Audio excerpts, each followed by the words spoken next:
उहाँ महाशयलाई त सबैले चिनिहाल्नुहुन्छ होला, महान विध्वंसका नायक भनेर होइन, तपाईँको नेपाल जलाउने नायक भनेर त हामीले चिनेकै हो। तर उहाँले चाहिँ अहिले के भन्दै हुनुहुन्छ भने सिंहदरबार जलाउनेहरू सरकारमा छन्, सिंहदरबारदेखि अदालतमा आगो लगाउने सरकारमा छन्। यिनीहरूलाई चाहिँ उनीहरूले जस्तै उनीहरूले एक दिनमा सत्ता कायपलट गर्न सके, उनीहरूले हामीलाई सिकाए, हामीले पनि त्यसै गर्नुपर्छ, सत्ता कायपलट गर्नुपर्छ, आउँ सबै मिलौँ, हामी भ्रष्टाचारी जतिलाई यिनीहरूले जेल हाल्ने भयो, अब भ्रष्टाचार गर्ने मिलौँ भनेर चाहिँ तपाईँको एक भएर लागेको छन्। अब उनलाई त निन्द्रा पर्दैन, किनभने सरकारले क्यान्टोनमेन्ट घोटालादेखि बुढी गण्डकीसम्मको फाइल खोल्ने कुराहरू अगाडि बढाइरहेको छ होइन। त विभिन्न काण्डका फाइलहरू खोल्यो भने त यिनीहरू त कोही पनि बाँकी राख्दैनन्।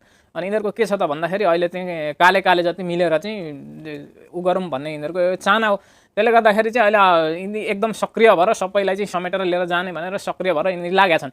अब यिनले गर्न सक्ने त केही पनि होइनन्। जनता अब बेकुफ छैनन्। हिजो जस्तो चाहिँ तपाईँको जनतालाई रणभुल्ल बनाएर चाहिँ त्यहाँबाट लुटतन्त्रको साम्राज्य खडा गर्ने औकात दिने हैसियतका जनता छैनन्। अहिले सबै सचेत भइसके। अब केही गर्दा नलागेपछि चाहिँ तपाईँको बालन सरकारको विरोध गरेर सिंहदरबार जलाउने, अदालत जलाउने भनेर चाहिँ लागेका छन्।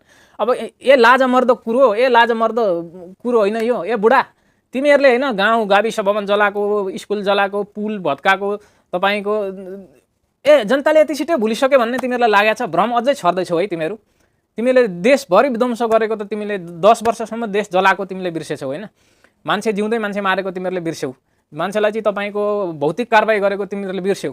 कति चाँडै बिर्सेको होइन। सत्तामा पुगिसकेपछि त सबै कुरा चाहिँ तपाईँको सपना जस्तो भयो होइन तिमीहरूलाई। तिमीहरू अझै पनि त्यही सत्ताको मोहका लागि चाहिँ तपाईँको जनता उचालेर ती सबैलाई चाहिँ समेटेर लिएर जान्छु, म चाहिँ महान नायक हुँ भन्ने तिमीलाई लाग्छ होला। तर तिमी भनेको विध्वंसकारी खलनायक हो।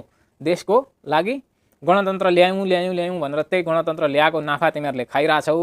अब जनता सचेत भइसके। त्यसले गर्दाखेरि चुप लागेर अब घर बस। सरकारले छानबिन गर्छ। तिमीहरू दोषी भयो भने जेलमा बस्ने हो, दोषी रहेन रहेछौ, यदि गरेर रहेन रहेछौ भने चुप लागेर अब यो बुढेसकालको जिन्दगी आराम गरेर बस। धेर चुमुक गर्दै नहिँड। तिमीलाई जनताले फेरि ठेगान लगाउँछन्। यो कुराको हेक्का राख्नु। हिजो हामीले नै साथ दिएर तिमीलाई देशको नेतृत्व गर्ने स्थानमा पुर्यायौँ, तर तिमीले त्यो काम गर्न सकेनौ। भ्रष्टाचारीहरूसँगको सङ्गत उठबसले गर्दाखेरि तिम्रो छवि गयो र तिमीले चाहिँ अहिलेको सरकारलाई चाहिँ सिंहदरबार जलाउने, अदालत जलाउने हेरको सरकार हो, खरानी ग्याङको सरकार हो भन्न चाहिँ तिमीले चाहिँ कम्तीमा सुहाउँदैन। किनभने तिमीले स्कुलदेखि गाविससम्म छोडेका छैनौ।